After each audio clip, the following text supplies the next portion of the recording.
السلام عليكم ورحمة الله وبركاته.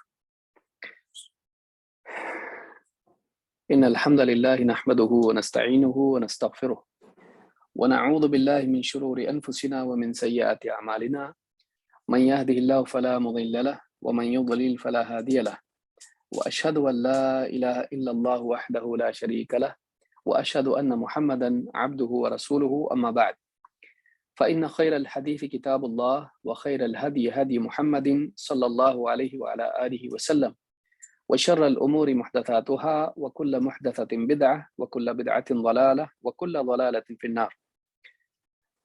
قال الله تبارك وتعالى وإنك لعلى خلق عظيم. قابل احترام فضیلۃ الشیخ مختار احمد مدنی حفظہ اللہ، دیگر اہل علم، میرے محترم دینی بھائیوں اور قابل احترام اور بہنوں، ایک مسلمان کے لیے اپنے ایمان کی تکمیل کا حصہ یہ ہے کہ وہ اپنے اخلاق کو بھی بہتر بنائے، بلکہ اخلاق کا اچھا ہونا ایمان کے کمال کی علامت ہے، اور اخلاق کا برا ہونا انسان کے ایمان کی کمزوری کی علامت ہے۔ اس اعتبار سے اخلاق کی اہمیت اسلام میں معلوم ہوتی ہے کہ ایک انسان اگر اپنے اخلاق کو برا رکھے تو ان برے اخلاق کے اثرات اس کے ایمان پر بھی پڑتے ہیں اور اس کے ایمان میں بگاڑ پیدا ہوتا ہے۔ لہٰذا جہاں ایک انسان کو عقیدے کی باتیں سیکھنا ضروری ہے، اس کو فقہی مسائل سیکھنا ضروری ہے، اسی کے ساتھ ساتھ اس کے لیے یہ بھی ضروری ہے کہ وہ اچھے اخلاق اور برے اخلاق کے فرق کو جانے، اچھے اخلاق کو اپنائیں اور برے اخلاق سے اپنے آپ کو بچائیں۔ اسی بات کو سمجھنے کے لیے یہ سلسلہ جاری ہے، اور کتاب الجامع جس میں اسلامی آداب و اخلاق اور اذکار سے متعلق احادیث موجود ہیں، تو اس حصے کا ہم مطالعہ کر رہے ہیں، اور اس میں جو جیسا کہ شیخ نے بتایا کہ باب الترہیب من مساوئ الاخلاق، برے اخلاق سے اس کے نتائج، برے نتائج کے بارے میں خبردار کرنے کے لیے یہ باب ابن حجر رحمہ اللہ نے باندھا ہے۔ تو پچھلے درس میں ہم منافق کی 3 علامتوں کے بارے میں، یا 4 علامتوں کے بارے میں، یا 5 علامتوں کے بارے میں دیکھ رہے تھے۔ مناسب معلوم ہوتا ہے کہ اس حدیث کا ہم اعادہ کر لیں اور پھر آگے کا حصہ ہم مکمل کریں۔ حدیث کے الفاظ ہیں وعن ابی ہریرہ رضی اللہ عنہ قال قال رسول اللہ صلی اللہ علیہ وسلم آیت المنافق 3 اذا حدث كذب واذا وعد اخلف واذا اؤتمن خان، متفق علیہ، ولہما من حدیث عبد اللہ ابن عمرو واذا خاصم فجر۔ ابو ہریرہ رضی اللہ تعالیٰ عنہ سے روایت فرماتے ہیں اللہ کے رسول صلی اللہ علیہ وسلم نے ارشاد فرمایا، منافق کی 3 علامتیں ہیں، یا منافق کی علامت 3 چیزیں ہیں۔ اذا حدث کذب، جب وہ بولے تو جھوٹ بولے، واذا وعد اخلف، وعدہ کرے تو وعدہ نہ نبھائے، وعدہ توڑ دے، خلاف ورزی کرے، وعدے کی وعدہ خلافی کرے، واذا اؤتمن خان، اور جب اس کے پاس امانت سونپی جائے تو اس میں خیانت کرے۔ اس حدیث کو امام البخاری و مسلم دونوں نے روایت کیا ہے، اور بخاری و مسلم ہی کی روایت میں یہ بھی ہے جو حضرت عبداللہ بن عمرو رضی اللہ تعالیٰ عنہما سے مروی ہے۔ اس کے الفاظ میں ایک بات کی زیادتی یہ ہے وَإِذَا خَاصَمَ فَجَرَ، جب وہ کسی سے لڑتا ہے، جھگڑتا ہے، تو پھر بد زبانی پر اتر آتا ہے، گالی گلوچ پر اتر آتا ہے۔ تو یہ جو باتیں ہیں یہ منافق کی علامات میں سے ہیں۔ اس میں پہلی علامت کہ بولے تو جھوٹ بولے، تو جھوٹ کے تعلق سے منافقین کے بارے میں قرآن کریم میں ہم نے دیکھا تھا کہ وہ خود اپنے عقیدے ہی کے بارے میں جھوٹ بولتے ہیں، اور نفاق کے بارے میں ہم نے دیکھا تھا کہ انسان ظاہر میں اچھا ہو اور باطن میں برا ہو، یہ نفاق ہے، اور ظاہر میں مسلمان ہو اور باطن میں کافر ہو، یہ نفاق کی بدترین شکل ہے۔ تو اس اعتبار سے پہلی چیز جو منافقین کی صفت میں بیان کی گئی وہ یہ کہ وہ بولے تو جھوٹ بولے۔ نمبر 2، وَإِذَا وَعَدَ أَخْلَفَ، وعدہ کریں تو وعدہ خلافی کر بیٹھے، جب بھی وعدہ کرتا ہے وعدہ توڑ دیتا ہے۔ اسی کے ضمن میں آتا ہے کہ جب بھی کوئی عہد کرتا ہے، کسی سے کوئی معاہدہ کرتا ہے، ڈیل کرتا ہے، پیکٹ کرتا ہے، ٹریٹی کرتا ہے، تو اس کی خلاف ورزی کرتا ہے، دغا بازی کرتا ہے، دھوکہ دیتا ہے۔ اس تعلق سے شیخ عبداللہ الفوزان کہتے ہیں وفی الحدیث دلیل علی تحریم اخلاف الوعد، اس حدیث میں اس بات کی دلیل ہے کہ وعدہ خلافی کرنا حرام ہے۔ حرام ہے کیسے معلوم پڑا؟ اس لیے کہ منافق کی صفات میں سے اس کو بطور خوبی ذکر نہیں کیا جا رہا ہے، بطور عیب ذکر کیا جا رہا ہے، اور وہ بھی ایسا عیب جو ایک منافق کا عیب ہے۔ وَأَنَّهُ مِنْ خِصَالِ الْمُنَافِقِينَ، اور اس حدیث میں اس بات کی دلیل ہے کہ وعدہ خلافی منافقین کی خصلتوں میں سے خصلت ہے۔ وَإِخْلَافُ الْوَعْدِ يَصْدُقُ عَلَى مَنْ يَعِدُ وَمَنْ نِيَّتُهُ أَلَّا يَفِي بِوَعْدِهِ، وعدہ خلافی کی کتنی صورتیں ہیں؟ نمبر 1 کہتے ہیں ایک صورت تو یہ ہے کہ ایک انسان کسی سے وعدہ کرے اور وعدہ کرتے وقت ہی اس کی نیت ہو کہ وعدہ پورا نہیں کرے گا، کہتے ہیں اخلاف الوعد یصدق علی من یعد ومن نیته الا یفی بوعدہ وہذا اشد من الخلف، کہتے ہیں یہ بہت زیادہ سخت ہے اس سے کہ انسان واقعی نیت کے ساتھ وعدہ کر کے توڑے، کیونکہ وعدہ کرتے وقت ہی وہ نیت رکھ رہا ہے کہ وعدہ پورا نہیں کرنا ہے۔ لأنه جمع بین الکذب والخلف، اس لیے کہ اس انسان نے دو چیزوں کو جمع کر دیا، ایک تو وعدہ خلافی کو اور دوسرے جھوٹ کو۔ کیوں کہہ رہا کہ ٹھیک ہے میں کروں گا یہ کام، میں آؤں گا، میں فلاں چیز کا وعدہ کر رہا ہے لیکن دل میں ہے کہ میں یہ نہیں کرنے والا ہوں، تو یہی جھوٹ ہے۔ تو اس آدمی نے وعدہ خلافی تو کی ہی، لیکن اسی کے ساتھ ساتھ اس نے جھوٹ کو بھی اس میں جمع کر لیا۔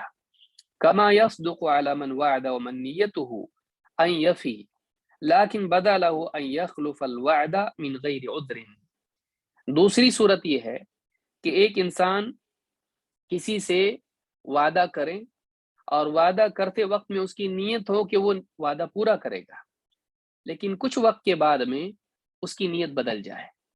کوئی آدمی کسی کو وقت پر اس کا قرض لوٹانے کی نیت کرے، یا اسی طرح سے کسی کے تعاون کی نیت کرے، یا کوئی آدمی کسی اور چیز کی نیت کرے، لیکن پھر اس کے بعد میں اس کی نیت بدل جائے اور وہ کیا کرے؟ وعدہ خلافی کرے، تو کہتے ہیں یہ بھی جو ہے وعدہ خلافی کی ایک دوسری صورت ہے کہ نیت تو تھی لیکن کسی وجہ سے بدل گئی، اور جس وجہ سے بدلی وہ عذر صحیح نہیں تھا، کوئی عذر اس کے پاس نہیں، لیکن بس یوں ہی وعدہ توڑ دیا، تو یہ عیب ہے، یہ برائی، یہ بھی حرام ہے۔ کہتے ہیں کہ اما من عزم على الوفاء ومنعه مانع فهذا غیر ملوم ولا يكون منافقا وان جرى عليه ما هو صورة النفاق، کہتے تیسری صورت یہ ہے کہ ایک انسان وعدہ پورا کرنے کا عزم کرے لیکن کوئی رکاوٹ اس کے لیے پیدا ہو جائے اور وہ اپنا وعدہ پورا نہ کر پائے۔ پناہ آدمی کہے کہ میں اتنے بجے تک آپ کے ہاں پہنچ جاؤں گا، اور وہ اپنے گھر سے وقت پر نکلا جتنے وقت میں پہنچ سکتے ہیں، لیکن درمیان میں کوئی حادثہ ہو گیا، درمیان میں کوئی ٹریفک کی وجہ سے وہ نہیں پہنچ پایا، کسی اور وجہ سے گاڑی خراب ہو گئی پہنچ نہیں پایا، تو کوئی واقعی عذر اس کو پیش آیا اور اپنا وعدہ پورا نہیں کر پایا، تو کہتے ہیں کہ فہذا غیر ملوم، ایسے آدمی پر کوئی ملامت نہیں ہے، ایسا آدمی مجرم نہیں ہے، ایسے آدمی کو وعدہ خلافی کا مجرم قرار نہیں دیا جا سکتا ہے۔ ولا یکون منافقا، اور ایسا آدمی منافق بھی نہیں کہلایا جائے گا۔ وَإِن جَرَى عَلَيْهِ مَا هُوَ صُورَةُ النِّفَاقِ، اگرچہ ظاہری اعتبار سے وعدہ خلافی ہوئی اور وعدہ کرنے کے بعد وہ ٹوٹا، تو صورت نفاق تو ہے لیکن حقیقت میں یہاں پر نفاق نہیں ہے اور وعدہ خلافی نہیں ہے، اس لیے کہ پوری نیت اور کوشش دونوں تھی، خارجی عوامل ایسے تھے کہ وہ نہیں کر پایا۔ تو منحۃ العلام میں جلد نمبر 10 صفحہ نمبر 214 پر یہ بات شیخ عبداللہ الفوزان نے کہی ہے۔ تو ایک بات تو یہ کہ نیت ہی وعدہ پورا کرنے کی نہ ہو، یہ سب سے بری بات ہے۔ نیت کرے لیکن بلا عذر نیت بدل دے اور وعدہ پورا نہ کرے، یہ بھی حرام ہے۔ نیت بھی تھی، کوشش بھی کی، لیکن رکاوٹ پیدا ہو گئی اور وہ وعدہ پورا نہیں کر پایا، ایسا آدمی مجرم نہیں ہے۔ وعدہ پورا کرنے کے بارے میں اللہ رب العالمین قرآن کریم میں فرماتا ہے وَاذْكُرْ فِي الْكِتَابِ اسماعیل، اے نبی کتاب میں حضرت اسماعیل علیہ السلام کا ذکر کیجیے۔ إِنَّهُ كَانَ صَادِقَ الْوَعْدِ وَكَانَ رَسُولًا نَبِيًّا، یقیناً اسماعیل علیہ السلام اللہ کے نبی صلی اللہ علیہ وسلم حضرت اسماعیل علیہ السلام کی اولاد میں سے تھے، اور وہ خود حضرت ابراہیم کے بیٹے تھے۔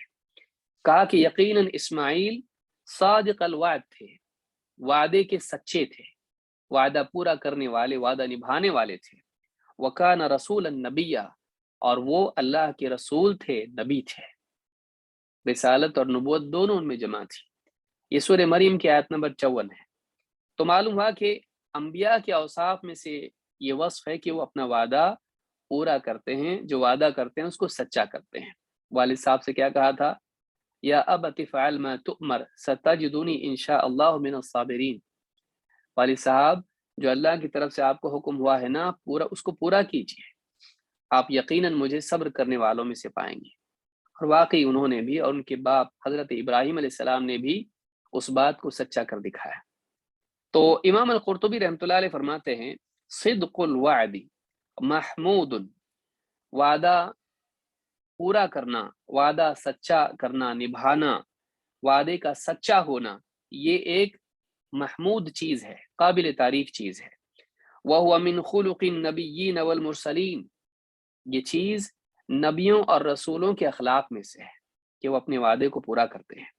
وَضِدُّهُ وَهُوَ الْخُلْفُ مَذْمُوم، اور اس کی ضد، اس کا اپوزٹ، اس کے برعکس وعدہ خلافی ایک مذموم چیز ہے، قابل مذمت چیز ہے، بری چیز ہے۔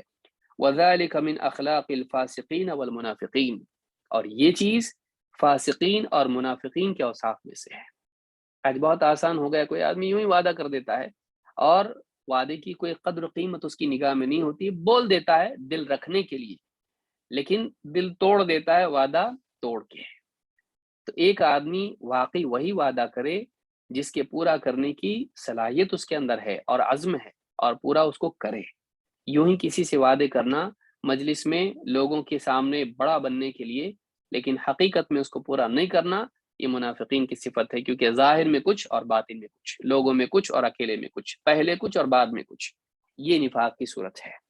امام القرطبی نے اس کو اپنی تفسیر میں اس آیت کے ضمن میں ذکر کیا ہے۔ عبداللہ ابن امام احمد رحمہ اللہ کہتے ہیں، امام احمد کے بیٹے کہتے، سمعت ہارون مستملی، میں نے ہارون المستملی سے سنا، یقول لی ابی، وہ میرے والد سے کہہ رہے تھے، بما تعرف الکذابین، امام احمد سے انہوں نے پوچھا ہارون المستملی نے کہ آپ جھوٹوں کو کیسے پہچانتے ہیں؟ پرلے درجے کے جھوٹے، کذاب، ایک نمبر کے جھوٹے، ان کو آپ کیسے پہچانتے ہیں؟ قال بالمواعید او بخلف المواعید، کہا کہ ان کے وعدوں سے یا ان کے وعدے توڑنے سے۔ جو بار بار وعدے توڑتا ہے ایسا آدمی سچا نہیں ہوتا ہے۔ تو وعدوں کے کرنے سے یا وعدوں کے توڑنے سے میں پہچانتا ہوں کہ سچا ہے کہ جھوٹا ہے۔ الآداب شرعیہ میں اسے ابن مفلح نے اس کو ذکر کیا، جلد نمبر 1 صفحہ نمبر 25۔ تو یہ دوسری صفت منافقین کی جو ہمارے اندر نہیں ہونی چاہیے۔ آدمی وعدہ کرے، پورا کرے، یہ انسان کے کیریکٹر کی علامت ہے کہ اس کا اخلاق اعلیٰ ہے، کہ وہ جو کر سکتا ہے اسی چیز کا وعدہ کرتا ہے، اور جب وعدہ کرتا ہے تو پھر مشقت کے باوجود اس کو نبھاتا ہے۔ یہ نہیں کہ وعدہ کر دیا اور ذرا سی بھی مشکل ہو تو وعدہ توڑ دے، نہیں، وعدہ انسان سے کرتا ہے، لیکن وہ مومن کا وعدہ واقعی اللہ سے ہوتا ہے، کہ وہ اللہ جان رہا ہوتا ہے کہ اللہ اس پر پوچھے گا، مجھ کو اس بارے میں سوال کیا جائے گا، تو وعدہ پورا کرنا چاہیے، وعدہ توڑنا بری بات ہے۔ نمبر 3 منافق کی صفات میں سے ایک صفت کیا ہے؟ وَإِذَا اؤْتُمِنَ خَانَ، جب اس کے پاس امانت رکھی جائے، اس کو امانت سونپی جائے تو وہ خیانت کرے۔ آئیے اس بارے میں دیکھتے ہیں کیا ہے۔ شیخ عبداللہ الفوزان کہتے ہیں، قوله وَإِذَا اؤْتُمِنَ خَانَ أي إذا جعل أمينا على شيء خان في هذه الأمانة، کہ اسے کسی بھی ذمہ داری پر، چیز پر امین بنایا جائے تو اس میں خیانت کرنے لگی ہے۔ وتصرف فيها على خلاف الشرع، خیانت کیا ہے؟ کہتے ہیں کہ شریعت کے خلاف اس میں تصرف کرے۔ مثال کے طور پر کسی آدمی کے ہاتھ میں کوئی عہدہ ہو اور مال کا اس کو اختیار ہو کہ کیسے خرچ کریں، وہ شریعت کے خلاف جو واقعی حق اس کو کام کرنا چاہیے تھا، اس مال میں ایسا تصرف کرے، اس طور پر اس مال میں سے خرچ کرے، بھلے وہ اپنے اوپر نہ بھی کرے، تبھی بھی اگر غلط طریقے سے کرتا ہے تب بھی وہ خیانت ہوگی۔ اور خیانت عام طور سے خفیہ طور پر کسی چیز میں ناجائز تصرف کو کہتے ہیں، مخفی طور پر کسی چیز میں ناجائز تصرف کو خیانت کہتے ہیں، چھپ چھپا کے کچھ اس میں سے ایسا کرنا مال میں سے یا امانت میں سے جو کہ جائز نہیں تھا، جو اس کا حق نہیں تھا۔ تو وتصرف فيها على خلاف الشرع وقال ابن سیدہ الخیانة ان یؤتمن الانسان فلا ينصح، کہتے خیانت یہ ہے کہ انسان کے پاس کوئی امانت رکھی جائے اور وہ امانت رکھنے والے کی خیر خواہی نہ کرے۔ مان لے کسی انسان کے پاس کوئی امانت ہے اور وہ امانت کو بڑھا کے دے، مثلا تجارت میں اس نے اپنی تجارت میں اس کو لگایا اور منافع لگا کے اس کو دے دیا، تو یہ بھی اس کے لیے جائز ہے بشرطے کہ وہ ضائع ہونے والا نہ ہو۔ اس نے کیا کیا، جیسے ایک حدیث بھی لمبی، اس کا تذکرہ تفصیل مناسب نہیں ہے، ایک آدمی نے اپنی بکریاں جو ہے اس کی جو بھی اجرت تھی اس نے چھوڑ دی، جس کے پاس مالک کے پاس چھوڑ کے وہ چلا گیا مزدور، مالک نے اس کو بڑھایا بڑھایا پروان چڑھایا، اور پھر جب وہ مانگنے کے لیے آیا تو اس کو کئی گنا کر کے دے دیا۔ تو اس نے کیا کیا، اس کی چیز کو سنبھالا، اصل کو سنبھالا اور اس کو بڑھایا، تو یہ خیر خواہی اس نے کی۔ اس طرح کا تصرف تو جائز ہے جس میں اس کی خیر خواہی ہو اور اس کی مرضی کے خلاف وہ نہ ہو، لیکن یہ کہ ایک آدمی اپنے طور پر اس میں کوئی بھی فیصلے کرے، یہ خیانت ہے۔ مثلا آپ نے کسی کے پاس پیسہ رکھ دیا کہ بھائی اس کو سنبھالو، اس نے کسی چیز میں لگا دیا، اس کے کہا کہ میں نے آپ کی طرف سے صدقہ جاریہ کر دیا ہے، تو یہ کیا ہے، یہ غلط ہے، یہ جائز نہیں اس کے لیے۔ اس نے آپ کو رکھنے کے لیے دیا، اس میں فیصلے کرنے کے لیے نہیں دیا۔ ٹھیک ہے، آخرت کا کوئی آدمی نہیں کہے گا کہ بھائی مجھ کو آخرت کا ثواب نہیں چاہیے، لیکن آپ کو حق نہیں کہ آپ ایسا کچھ کرو، اس کی چیز اس کو واپس لوٹانا چاہیے۔ تو وَإِذَا اؤْتُمِنَ خَانَ، کہ جب اس کے پاس امانت سونپی جائے تو اس میں خیانت کرے۔ ابن سیدہ کہتے ہیں الخیانۃ ان یؤتمن الانسان فلا ينصح، خیانت یہ ہے کہ آدمی کے پاس کوئی امانت رکھی جائے تو وہ اس کا بھلا نہ چاہے، خیر خواہی اس کی نہ کرے۔ منحۃ اللہ میں یہ بات موجود ہے۔ قرآن کریم میں اللہ تعالیٰ فرماتا ہے ان اللہ یأمرکم ان تؤدوا الامانات الی اہلہا، سورہ النساء آیت نمبر 58، اللہ تعالیٰ تم کو حکم دیتا ہے، ان اللہ یأمرکم ان تؤدوا الامانات الی اہلہا، کہ تم لوگوں کی امانتیں ان کے سپرد کر دو، امانتوں کو ان کے حقدار جو بھی ہیں ان کے سپرد کرو۔ معلوم ہے کہ امانت لوٹائی جاتی ہے اور اسی کو لوٹائی جاتی ہے الی اہلہا۔ آپ یہ نہیں کر سکتے ہیں کہ ایک کی امانت آپ دوسرے کو دینا چاہیں، اس کا زیادہ فائدہ ہے۔ ایک آدمی آپ کے پاس پیسہ رکھتا ہے اور وہ بھی ضرورت مند ہے، لیکن آپ کہیں مجھے ایسا لگا کہ فلاں صاحب زیادہ ضرورت مند ہے تو میں اس کی بجائے کسی اور کو دے دوں۔ ایک آدمی آپ سے کہتا کہ یہ چیز لو اور فلاں آدمی تک پہنچاؤ، وہ محتاج ہے، ضرورت مند ہے، آپ کو اس نے وکیل بنایا کہ فلاں آدمی تک پہنچاؤ، احمد تک پہنچاؤ، آپ نے اس کو زید کو دے دیا، کہا میرے حساب سے وہ زیادہ ضرورت مند تھا۔ آپ کو حق نہیں ہے، جس نے آپ کو دیا ہے آپ کو چاہیے کہ آپ اسی کو دیں جس کو دینے کے لیے اس نے کہا ہے۔ یہ امانت ہے، آپ وکیل ہیں، آپ ذمہ دار ہیں، آپ مالک نہیں ہیں۔ بہت ساری غلطیاں لوگ کرتے ہیں، تو کہا کہ ان اللہ یأمرکم ان تؤدوا الامانات الی اہلہا، اللہ تعالیٰ کا حکم ہے تمہارے لیے کہ تم امانتوں کو ان کے حقداروں تک پہنچا دو، جو اس کا حقدار ہے، مانگنے والا مانگے دے دو، یا پہنچانے کے لیے کہے تو جس تک پہنچانے کے لیے کہا اسی تک پہنچاؤ۔ یہ سورہ نساء کی آیت نمبر 58 ہے۔ اسی طرح سے اللہ تعالیٰ فرماتا یا ایھا الذین آمنوا لا تخونوا اللہ والرسول وتخونوا اماناتکم وانتم تعلمون، اے ایمان والو اللہ اور اس کے رسول سے خیانت مت کرو، اللہ اور اس کے رسول سے خیانت مت کرو، اور نہ ان امانتوں میں خیانت کرو جو تمہیں سونپی گئی ہیں جبکہ تمہیں علم ہو کہ تم کیا کر رہے ہو۔ جانتے بوجھتے تم امانتوں میں خیانت نہ کرو۔ غلطی سے آدمی تصرف کر لے، اسے معلوم نہیں تھا کہ یہ جو پیسہ ہے فلاں کا ہے، اپنا سمجھ کے خرچ کر لیا، بعد میں پتا چلا میرا نہیں تھا، یہ امانت تھی، غلطی ہو گئی، یہ انجانے میں غلطی ہوئی ہے۔ لیکن جانتے بوجھتے وہ جان رہا ہے کہ میرا نہیں ہے پھر بھی اس کو خرچ کر لے تو یہ کیا ہے، اس کے لیے جائز نہیں ہے اور یہ خیانت ہے۔ تو اے ایمان والو اللہ اور اس کے رسول سے خیانت نہ کرو۔ اللہ اور اس کے رسول سے خیانت کیا ہے؟ خیانت صرف مال اور پیسوں میں نہیں ہوتی ہے، خیانت ذمہ داریوں میں بھی ہوتی ہے۔ اللہ رب العالمین نے انسان پر فرائض عائد کیے ہیں، ان فرائض کے سلسلے میں انسان کیا کرے؟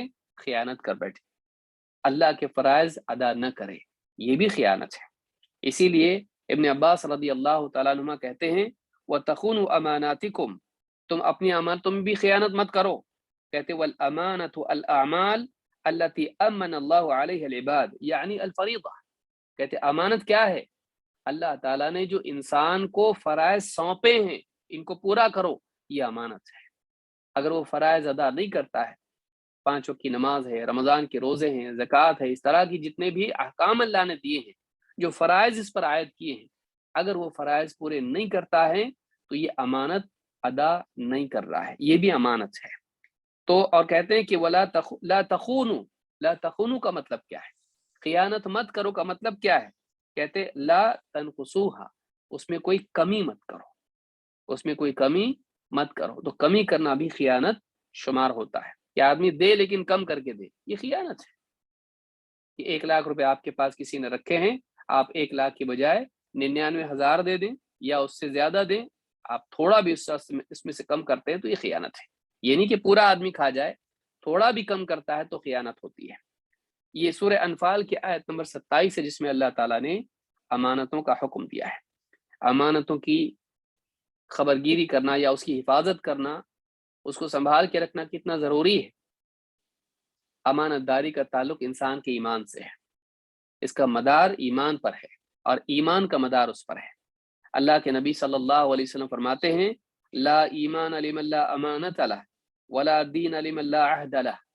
امام احمد اور ابن حبان نے اس کو روایت کیا ہے، صحیح الجامع الصغیر حدیث نمبر 7179۔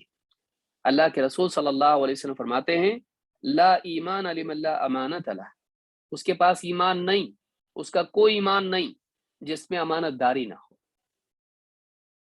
اس کے پاس ایمان نہیں جس کے پاس امانت داری نہ ہو۔ ولا دین لمن لا عہد لہ، اور جو عہد پورا نہ کرے، کسی سے عہد کرے، کسی سے معاہدہ کرے، کسی سے ڈیل پیکٹ ٹریٹی کرے اور پھر اس کو پورا نہ کرے، تو ایسے آدمی کی کوئی دینداری نہیں ہے، اس کے پاس دین نہیں ہے۔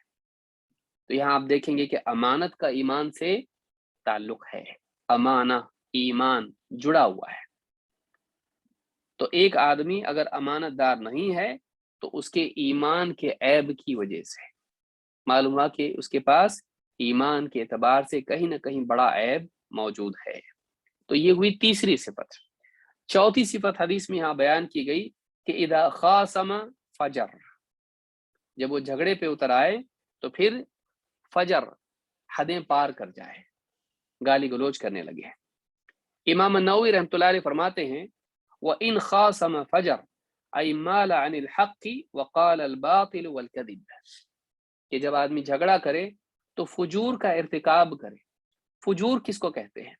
کہتے ہیں أَيْ مَالَ عَنِ الْحَقِّ، حق سے انحراف کرے، حق سے دور چلا جائے۔ وَقَالَ الْبَاطِلُ وَالْكَذِبُ، اور پھر جھگڑے میں اس کی زبان سے جو باتیں نکلیں وہ باطل ہوں، جھوٹ ہوں۔ قال اہل اللغت واصل الفجور المیل عن القصد، اہل لغت کہتے ہیں کہ فجور کی اصل کیا ہے، فجور کے معنی کیا ہے، اس کی اصل کیا ہے؟ کہتے ہیں المیل عن القصد، اعتدال سے، حد اعتدال سے نکل جانا، ماڈریشن سے نکل جانا۔ ایک ہے دائیں بائیں، درمیانی راہ ہے، اعتدال والی راہ ہے۔ ایک آدمی اس اعتدال کو چھوڑ دے اور انحراف کرے، اس سے دور نکل جائے، یہ کیا ہے؟ یہ فجور ہے۔ امام النووی نے شرح مسلم میں یہ بات کہی ہے۔ ملا علی قاری کہتے ہیں وَإِذَا خَاصَمَ فَجَرْ أَيْ شَتَمَ وَرَمَى بِالْأَشْيَاءِ الْقَبِيحَةِ، کہ جب وہ لڑے تو فجور کا ارتکاب کرے کا مطلب کیا ہے؟ کہتے ہیں جب وہ جھگڑے پہ اتر آئے تو گالی دینے لگے، تہمتیں باندھنے لگے اور بری بری باتیں زبان سے نکالے، قبیح باتیں زبان سے نکالے، گری ہوئی باتیں زبان سے نکالے، گھٹیا باتیں کہنے لگے ہیں۔ تو ایک انسان، اس کے ایمان کی کمزوری اور اس میں نفاق کی علامات میں سے بات ہے کہ جب وہ کسی پر ناراض ہو، کسی پر غصہ ہو یا کسی سے جھگڑا کرے تو اس کی زبان سے گندی گندی باتیں نکلنے لگیں، اس کی زبان سے ایسی باتیں نکلیں جو اعتدال سے گری ہوئی ہوں، ہٹی ہوئی ہوں۔ تو یہ بات مرقات میں ملا علی قاری نے کہی ہے۔ تو یہ چیزیں، یہ صفات منافق کی ہیں۔ اس میں ضمناً ایک بات بتانا ضروری ہے، اور قرآن میں بھی ایک آیت اس تعلق سے آئی ہے، ان اوصاف سے متعلق۔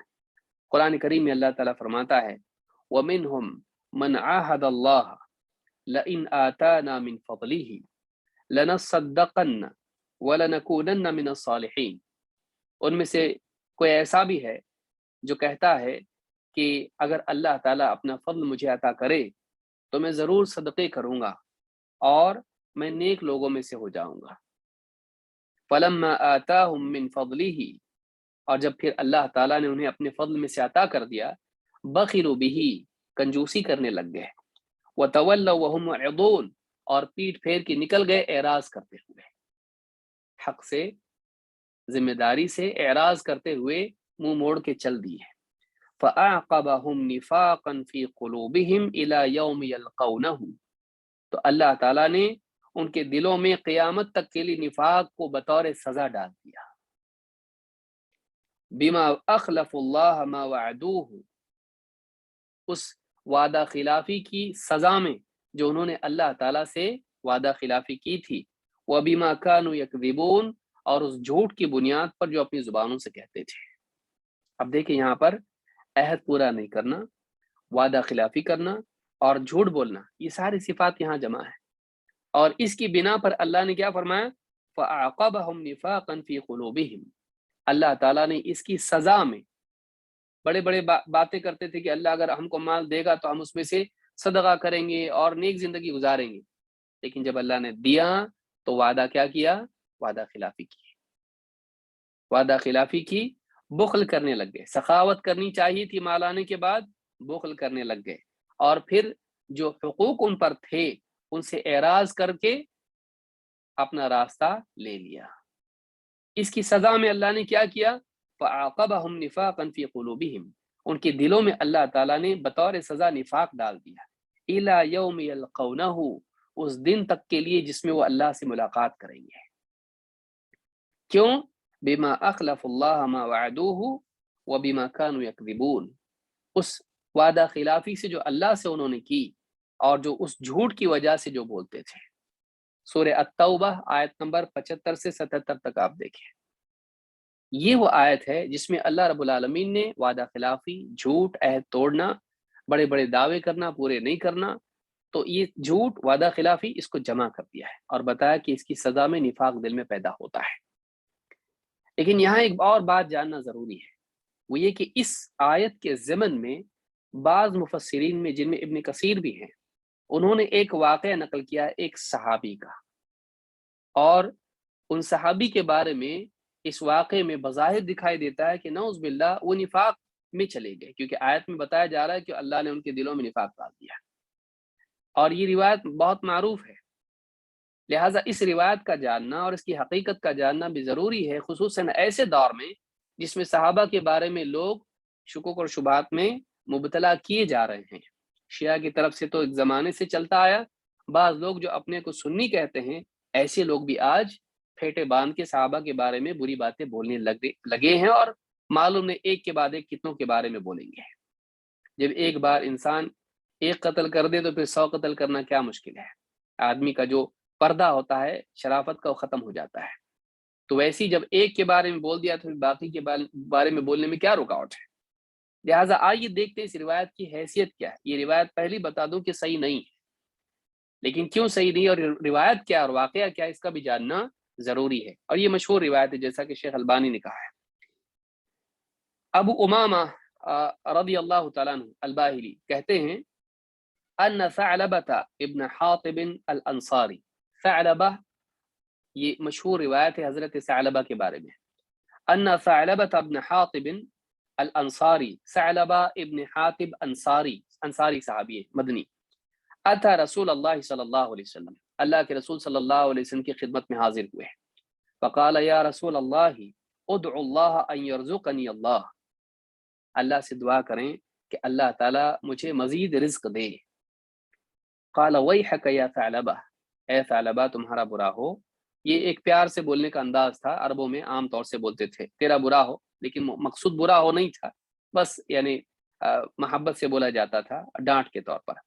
ویحک یا ثعلبہ، ثعلبہ برا ہو یا تیری بربادی ہو، قلیل تؤدی شکرہ خیر من کثیر لا تطیقہ، تھوڑا جس کا تو شکر ادا کرے یہ زیادہ بہتر ہے اس زیادہ سے جس کے حق ادا کرنے کی تیرے اندر طاقت نہ ہو۔ ثم رجع الیہ، وہ گئے اور پھر واپس آئے اللہ کے رسول صلی اللہ علیہ وسلم کے پاس اسی وقت یا بعد میں۔ فقال یا رسول اللہ ادعو اللہ ان یرزقنی مالا، اللہ کے رسول اللہ سے دعا کریں اللہ مجھے مال دے بطور رزق۔ قال ویحک یا ثعلبہ اما تريد ان تكون مثل رسول اللہ صلی اللہ علیہ وسلم، کہا اے ثعلبہ تیری بربادی ہو، کیا تو یہ نہیں پسند کرتا کہ تو بھی رسول اللہ کے مثل ہو جائے، ان کی طرح ہو؟ کیسے؟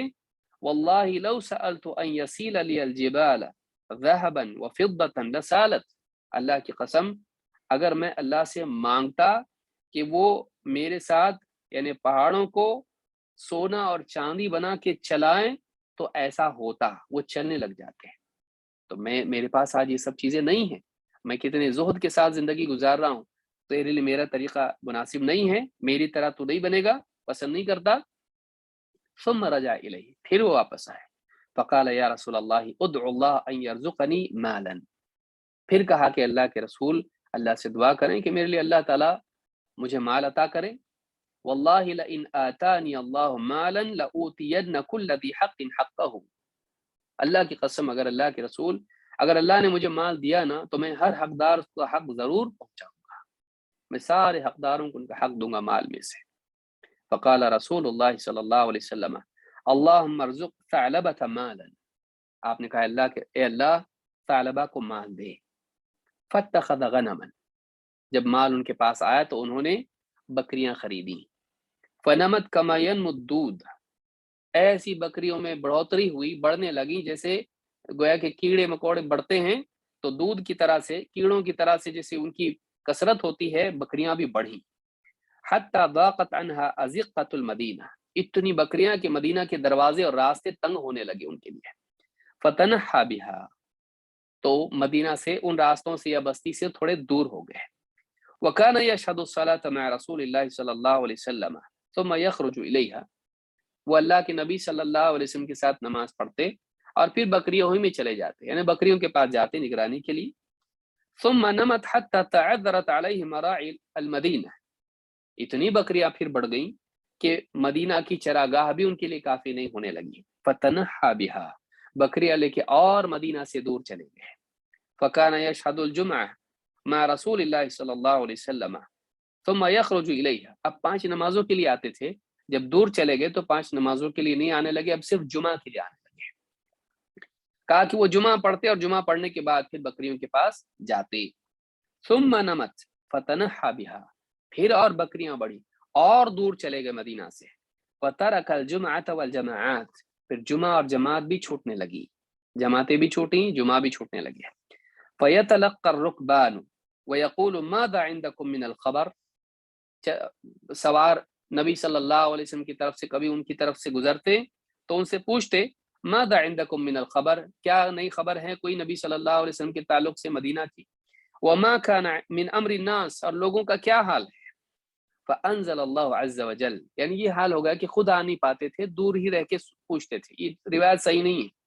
فانزل اللہ عز وجل، پھر اللہ تعالیٰ نے یہ آیت نازل کی اپنے رسول پر، علی رسول اللہ صلی اللہ علیہ وسلم، خذ من اموالہم صدقۃ تطہرہم وتزکیہم بہا، اے نبی ان سے صدقے میں مال لیجئے تاکہ ان صدقات کے ذریعے سے آپ انہیں پاک کریں اور ان کا تزکیہ کریں، یعنی زکوٰۃ لیجیے تاکہ ان کا تزکیہ ہو، قلوب کا تزکیہ ہو، مالوں کا تزکیہ ہو۔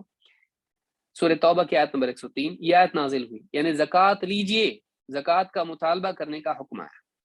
قال فاستعمل رسول اللہ صلی اللہ علیہ وسلم علی الصدقات رجلین، آپ نے 2 آدمی طے کیے صدقات جمع کرنے کے لیے، لوگوں سے قبول کرنے کے لیے۔ رجل من الانصار ورجل من بنی سلیم، ایک آدمی انصاری تھے اور ایک بنی سلیم کے ایک شخص تھے۔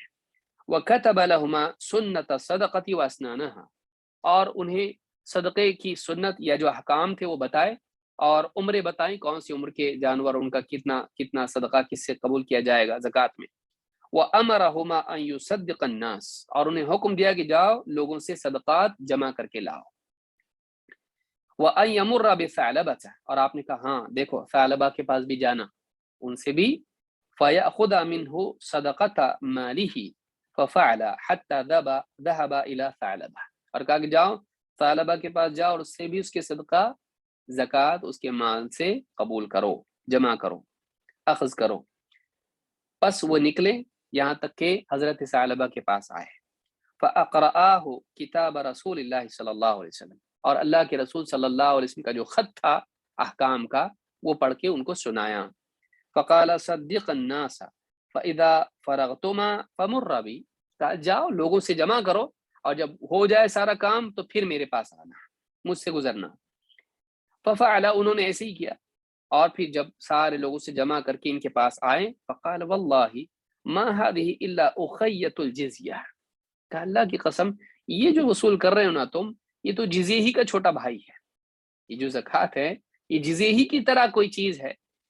فانطلق حتى لحق رسول اللہ صلی اللہ علیہ وسلم، وہ دونوں ویسے ہی چلے گئے، کچھ قبول نہیں کیا، انہوں نے دیا نہیں، انہوں نے لیا نہیں، اللہ کے رسول صلی اللہ علیہ وسلم کی خدمت میں حاضر ہوئے، اور وانزل اللہ عز وجل علی رسولہ صلی اللہ علیہ وسلم، اور اللہ تعالیٰ نے اس پر وعید کے طور پر وہ آیتیں نازل کی، کیا؟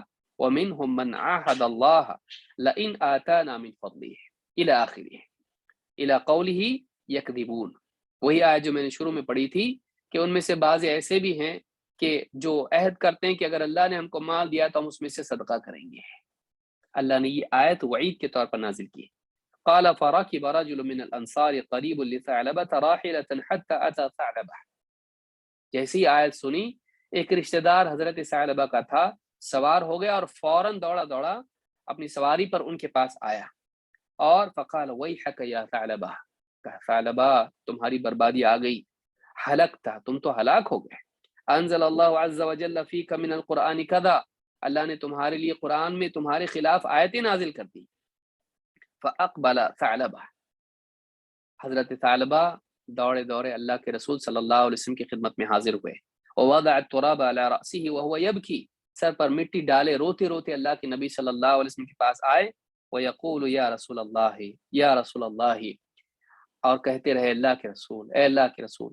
فلم يقبل منه رسول اللہ صلی اللہ علیہ وسلم صدقته حتى قبض اللہ رسول اللہ صلی اللہ علیہ وسلم، اللہ کے رسول صلی اللہ علیہ وسلم نے ان سے صدقہ یعنی زکوٰۃ قبول نہیں کی یہاں تک کہ آپ صلی اللہ علیہ وسلم کی وفات ہو گئی۔ ثم اتى ابا بکر رضی اللہ عنہ بعد رسول اللہ صلی اللہ علیہ وسلم، اللہ کے رسول صلی اللہ علیہ وسلم کی وفات کے بعد وہ حضرت ابوبکر صدیق کے پاس آئے، فقال یا ابا بکر قد عرفت موقعی من قومی ومکانی من رسول اللہ صلی اللہ علیہ وسلم، کہا کہ اے ابو بکر تم جانتے ہو کہ یعنی میرا تعلق تمہاری قوم سے کیا، اپنی قوم سے کیا تھا، اور میرا مقام رسول صلی اللہ علیہ وسلم سے میرا کیا تعلق تھا تمہیں معلوم ہے، فاقبل منی، مجھ سے قبول کر لو۔ فابى ان يقبله، حضرت ابوبکر صدیق نے کہا میں قبول نہیں کر سکتا۔ ثم اتى عمر رضی اللہ عنہ فابى ان يقبل منه، ان کے بعد حضرت عمر کے پاس آئے، ان کی خلافت میں آئے، اور انہوں نے بھی قبول کرنے سے انکار کر دیا۔ ثم اتى عثمان رضی اللہ عنہ فابى ان يقبل منه، کہ حضرت عثمان کے پاس آئے حضرت عمر کے بعد، انہوں نے بھی قبول نہیں کیا۔ ثم مات ثعلبة في خلافت عثمان رضی اللہ عنہ، پھر ثعلبہ کی وفات ہوئی عثمان ابن عفان رضی اللہ تعالیٰ عنہ کے دور خلافت میں۔ اس روایت کو امام الطبرانی نے المعجم الکبیر میں روایت کیا ہے، حدیث نمبر 7873 پر، اور شیخ الالبانی نے الضعیفہ میں سلسلۃ الاحادیث الضعیفہ واثرها السیء فی الامہ، اس کتاب میں 1607 پر 1607 اور اسی طرح سے 4081 پر دو جگہ اس کو ذکر کیا اور کہا ضعیف جدا، یہ حدیث سخت ضعیف ہے، یہ حدیث سخت ضعیف ہے، یہ واقعہ سرے سے ثابت نہیں ہے، حضرت ثعلبہ رضی اللہ تعالیٰ عنہ اس سے بری ہے، یہ ایک ایسا واقعہ ہے جو معتبر نہیں ہے، اس لیے کسی صحابی کے بارے میں اس طرح کی بات بہت ایموشنل ہے، لیکن واقعہ صحیح نہیں ہے، واقعہ صحیح نہیں ہے۔ شیخ الالبانی رحمہ اللہ فرماتے ہیں وَهَذَا حَدِيثٌ مُنْكَرٌ عَلَى شُهْرَتِهِ، یہ حدیث بہت مشہور ہے، لیکن اس کے باوجود یہ منکر ہے، صحیح روایتوں کے خلاف ہے۔ وآفته علی بن یزید ہذا، وآفته علی بن یزید ہذا، اس کی سند میں کہتے ہیں کہ علی ابن، اس کی آفت کیا ہے، کیا مصیبت اس روایت میں، کس وجہ سے ضعیف بنی، یوں ہی بن گئی؟ بعض لوگ کہتے ہیں آپ جس روایت کو چاہے ضعیف بنا دیتے، کیسے بنی؟ کہتے ہیں وآفته علی ابن یزید ہذا، اس روایت کی آفت علی ابن یزید ہے۔ کہتے ہیں وہو الالہانی، جس کا لقب الہانی ہے، کہتے ہیں نسبت اس کی الہانی ہے، کہتے ہیں متروک، یہ راوی متروک ہے، محدثین نے اس کے غیر معتبر ہونے کی وجہ سے اس کو ترک کر دیا تھا، اس سے روایتیں لیتے نہیں تھے۔ ومعان لین الحدیث، اور اس میں اور ایک راوی ہے جس کا نام ہے معان، معان کہتے ہیں یہ لین الحدیث ہے، حدیث میں ایک دم نرم ہے، یعنی کمزور ہے، معتبر نہیں ہے۔ تو ضعیفہ میں 1607 حدیث کے ضمن میں انہوں نے یہ بات کہی ہے۔ امام البخاری اس راوی کے بارے میں، علی بن یزید کے بارے میں کہتے ہیں منکر الحدیث، یہ منکر الحدیث ہے۔ عام عادت اس کی یہ ہے کہ معتبر راویوں کے خلاف حدیث بیان کرتا ہے جبکہ خود ضعیف ہے۔ منکر الحدیث امام بخاری کی سخت جرح ہوتی ہے، سخت جو ہے تنقید امام بخاری کی کسی راوی پر ہو، منکر الحدیث اس کو کہتے ہیں، یا کہتے ہیں فیہ نظر۔ تاریخ کبیر میں انہوں نے اس کو ذکر کیا ہے، اس کا نمبر جو ہے راوی کا 2470 پر اس کو ذکر کیا، کوئی تحقیق کرنا چاہے دیکھ سکتا ہے۔ امام النسائی رحمۃ اللہ علیہ اس راوی کے بارے میں کہتے ہیں لیس بفقہ، یہ قابل اعتماد ہی نہیں ہے، فقہ ہی نہیں ہے۔ یہ تہذیب الکمال میں ان کا قول موجود ہے۔ اسی طرح سے اپنی کتاب الضعفاء والمتروکون، جو خود امام نسائی کی کتاب ہے، کہتے ہیں متروک الحدیث، اس کو، اس کی حدیثوں کو مستقلاً چھوڑ دیا گیا، اسے چھوڑ دیا گیا ہے۔ تو یہ 432 پر اس کو انہوں نے ذکر کیا ہے۔ تو یہ جو راوی ہے یہ معتبر نہیں ہے، اس وجہ سے یہ واقعہ بھی معتبر نہیں ہے۔ حضرت ثعلبہ رضی اللہ تعالیٰ عنہ اس سے بری ہیں، اس سے بری ہیں۔ اس تعلق سے ابن حجر رحمۃ اللہ علیہ نے بہت پیاری بات کہی ہے، کہتے ہیں وفی کون صاحب هذه القصة ان صح الخبر ولا اظنه يصح هو البدری المذکور قبله نظر، کہتے ہیں کہ اس قصے کے، یعنی ان صحابی کے، اس قصے میں جس صحابی کا ذکر آیا ہے جو کہ بدری صحابی ہیں، یہ صحابی بدری ہیں، بدر میں شریک ہوئے ہیں، اور اگر یہ صحیح ہے، اور مجھ کو نہیں لگتا ہے کہ قصہ صحیح ہے، ان صحابی کا اس سے مراد ہونا میرے نزدیک قابل قبول نہیں ہے۔ یعنی نام بعض اوقات ایک ہی، دو لوگوں کا ایک ہی نام ہوتا ہے، تو کہتے ہیں کہ یہی صحابی جو بدری ہیں، اس قصے میں ان کا تذکرہ ہے، میرے نزدیک یہ قابل اعتماد نہیں ہے، یعنی یہ قصہ ان کے بارے میں نہیں ہے جن کا نام ثعلبہ بن حاطب ہیں، جو کہ بدری صحابی ہیں۔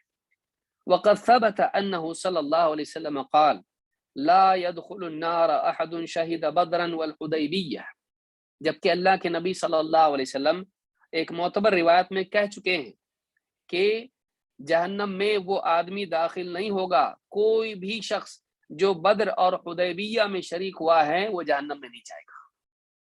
اللہ کے نبی صلی اللہ علیہ وسلم کیا فرماتے ہیں، جو بھی صحابی بدر میں شریک ہوئے یا حدیبیہ میں تھے، اس صلح کے وقت میں موجود تھے، ان میں سے کوئی جہنم میں نہیں جائے گا۔ اس حدیث کو امام احمد نے روایت کیا ہے، صحیح الجامع الصغیر حدیث نمبر 5223۔ اور کہتے ہیں کہ وحکى عن ربه انه قال لاهل بدر، اور اللہ کے نبی صلی اللہ علیہ وسلم نے اللہ تعالیٰ سے خود نقل کیا ہے اہل بدر کے بارے میں، بدری صحابہ کے بارے میں، اعملوا ما شئتم فقد غفرت لكم، جو چاہے عمل کرو میں نے تمہاری مغفرت کر دی۔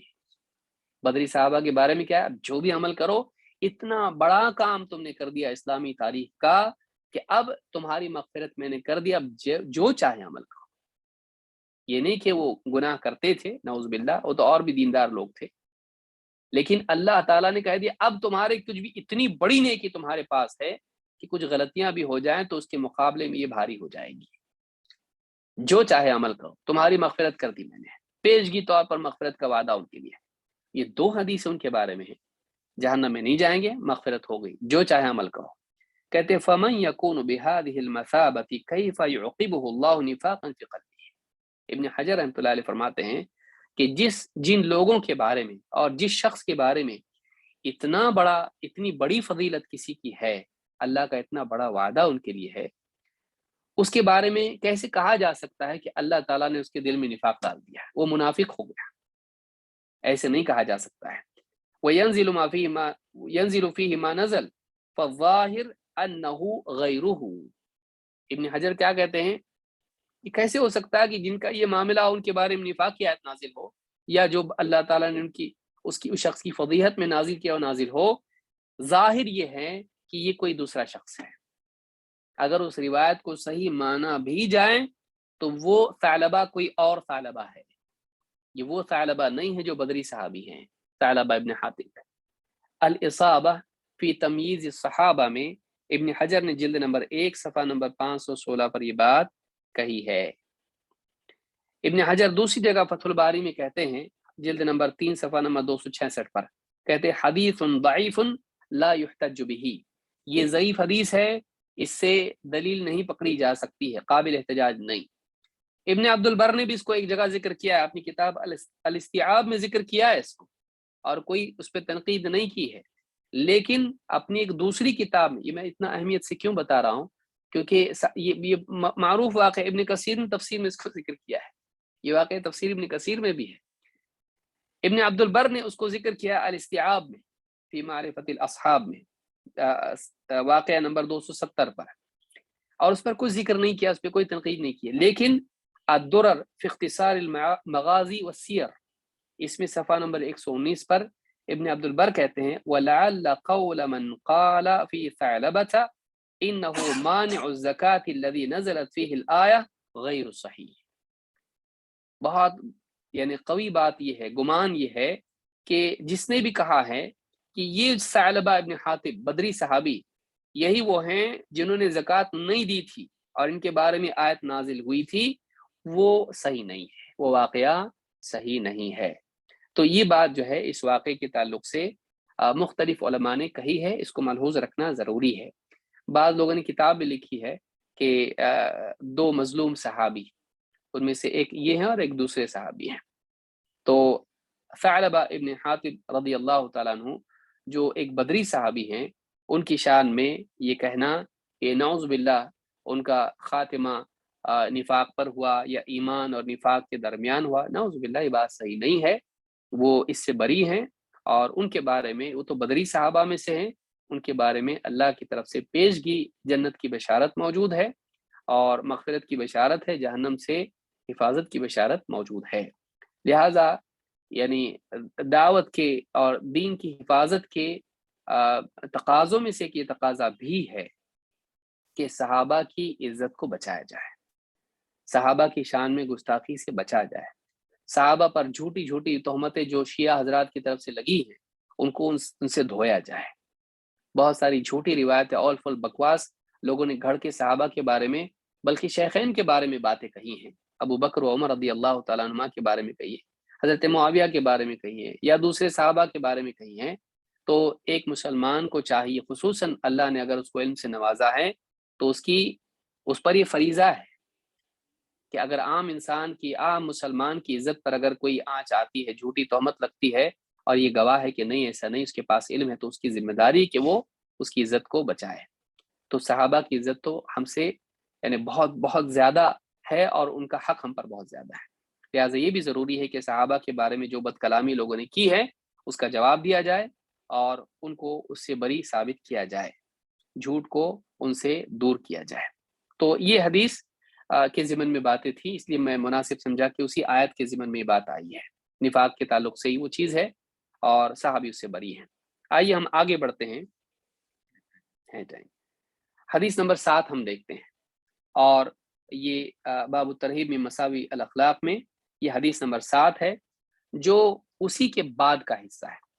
اذا خاصم فجر جو آیا ہے، یا اس کی عنوان سے متعلق ہے کہ بعض چیزیں بظاہر کفر ہوتی ہیں لیکن کفر نہیں ہوتی ہے، کہ ایک مسلمان میں بھی ہم نے دیکھا کہ صفات ہو سکتی ہیں، تو نفاق کی علامات میں سے ہے، وہ منافق نہیں ہو جاتا۔ اسی طرح سے بعض صفات کفر کی ہیں، آدمی کافر نہیں ہو جاتا۔ تو اس تعلق سے بھی ابن حجر نے ایک حدیث آگے ہی ذکر کی ہے، آئیے دیکھتے ہیں حدیث کیا ہے۔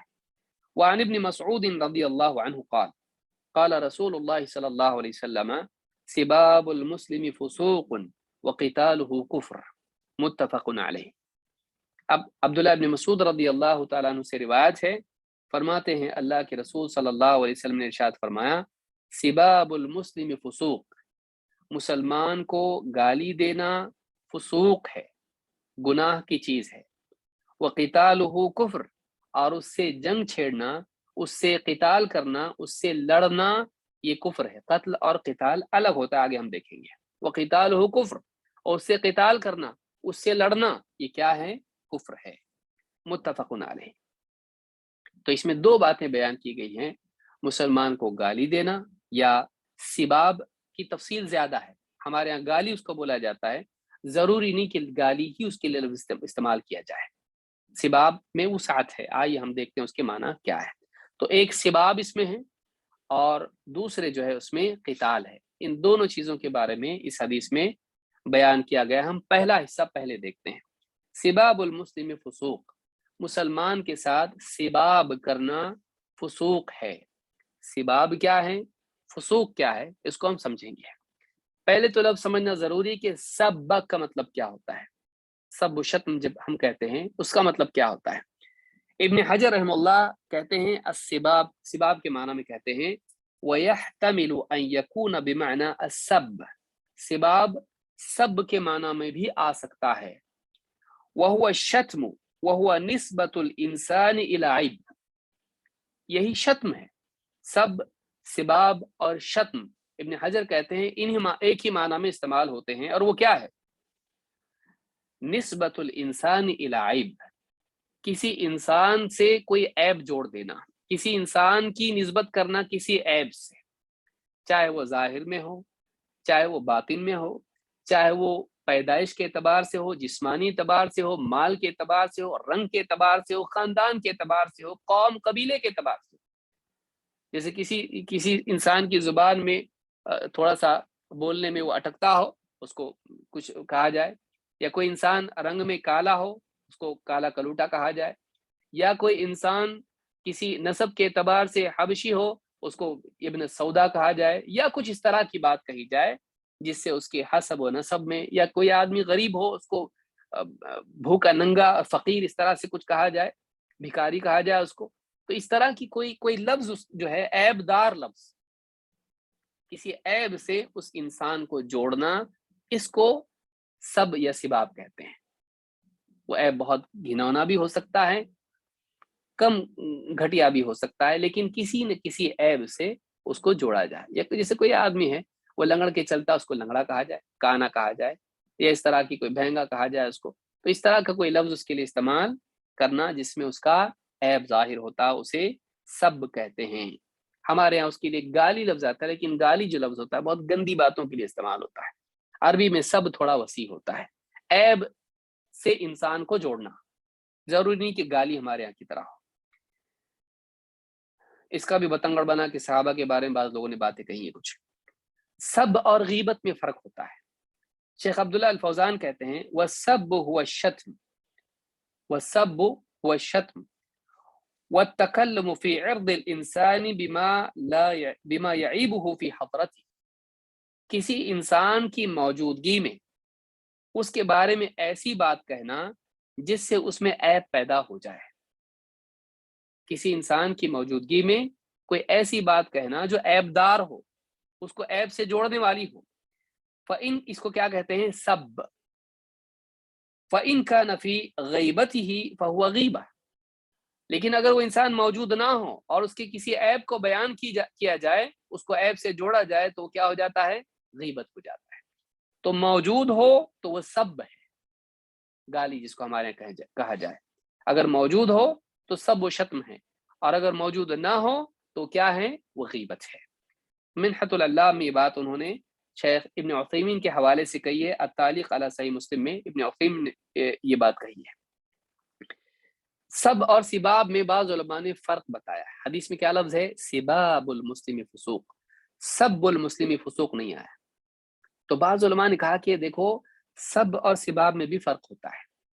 ابن حجر رحمۃ اللہ علیہ فرماتے ہیں وقال ابراہیم الحربی، ابراہیم الحربی کہتے ہیں السباب اشد من السب، کہتے ہیں سباب سب سے بھی زیادہ سخت ہے، اس سے بھی زیادہ شدید ہوتا ہے، وهو ان يقول الرجل ما فيه وما ليس فيه، یعنی آدمی کسی کے بارے میں ایسی بات بولے جو اس میں ہے تو وہ سب ہے، لیکن اگر نہیں ہے اس کی موجودگی میں بول رہا ہے، ایسی بات جو اس میں نہیں ہے اور جو ہے اور نہیں ہے سب کچھ بک دے تو یہ کیا ہو گیا؟ سباب ہو گیا۔ غصے میں آ کے کوئی آدمی گورا ہے اس کو کالا کلوٹا کہنے لگے، کوئی آدمی صحت مند ہے وہ مریل مردار کہے اس کو کوئی آدمی، تو اب ایسی بات کہہ رہا اس میں جو نہیں ہے اس میں، تو کوئی آدمی مالدار ہے کہیں بھوکا ننگا فقیر کہیں کا، تو اب اس کو ایسا کہہ رہا ہے، تو یہ کیا ہے؟ ایسا ہے جو اس میں نہیں ہے۔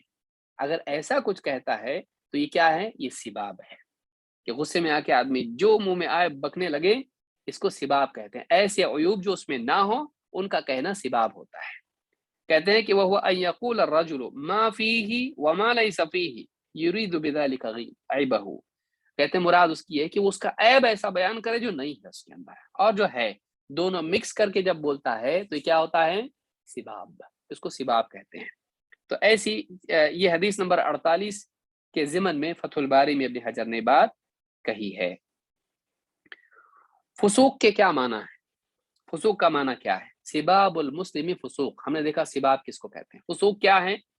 ابن عثیمین رحمۃ اللہ علیہ فرماتے ہیں والفسوق هو الخروج عن الطاعہ، فسوق کہتے ہیں اللہ کی فرما برداری کے دائرے سے باہر نکل جانا، شریعت کے دائرے کو پھلانگ دینا، اللہ کے حکم سے، اللہ کی طاعت سے، اللہ کی فرما برداری سے باہر نکل جانا، یہ فسوق لفظ آتا ہے اس کے لیے۔ تو فسق کا جو لفظ ہے اللہ کی فرما برداری کے، شریعت کے دائرے سے باہر نکل جانا، خروج کے معنی میں آتا ہے، باہر نکلنا۔ فسق کیا ہے؟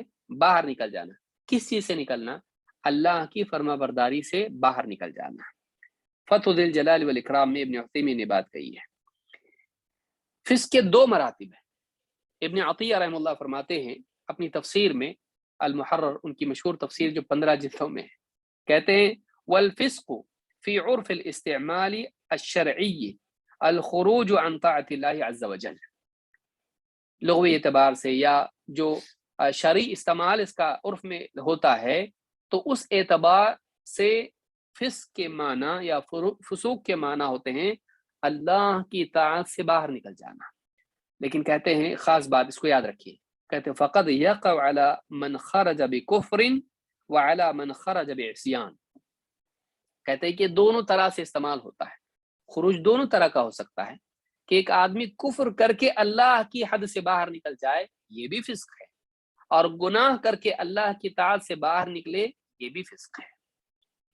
تو فسق کفر کے لیے بھی استعمال ہو سکتا ہے، جیسا کہ ابلیس کے بارے میں اللہ نے کہا فَفَسَقَ كَانَ مِنَ الْجِنِّ فَفَسَقَ عَنْ أَمْرِ رَبِّهِ، شیطان کیا تھا؟ ابلیس جنات میں سے تھا، كَانَ مِنَ الْجِنِّ فَفَسَقَ عَنْ أَمْرِ رَبِّهِ، تو وہ اپنے رب کے حکم سے نکل بھاگا، اس نے اپنے رب کی فرما برداری سے خروج کیا۔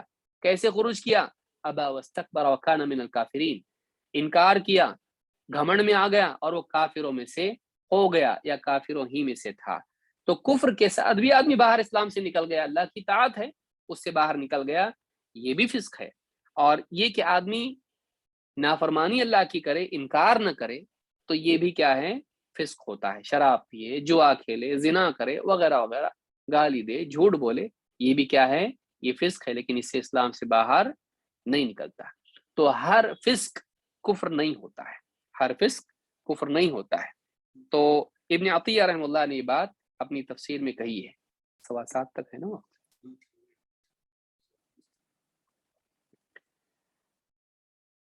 تو یہ میں سمجھتا ہوں آج کے لیے اتنا کافی ہے، مزید اس میں ضمنی باتیں جو انشاءاللہ ہم اگلے درس میں دیکھیں گے کہ کس سب کے احکام کیا ہیں، کہ کوئی آدمی کسی کے بارے میں بری بات بولے اس کے تعلق سے قرآن و سنت میں کیا احکام ہیں، کہاں اس کا جواز ہے، کہاں وہ حرام ہے، اور اس کے بعد ہم یہ بھی دیکھیں گے کہ آپس میں قتال کرنا کس طرح سے خطرناک چیز ہے۔ اللہ رب العالمین ہم سب کو قرآن و سنت کا علم حاصل کرنے کی توفیق عطا فرمائے۔ اقول هذا واستغفر الله لي ولكم.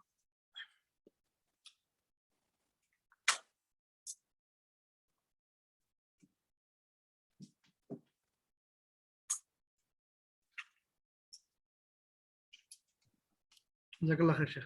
السلام علیکم ورحمۃ اللہ. وعلیکم السلام ورحمۃ اللہ وبرکاتہ.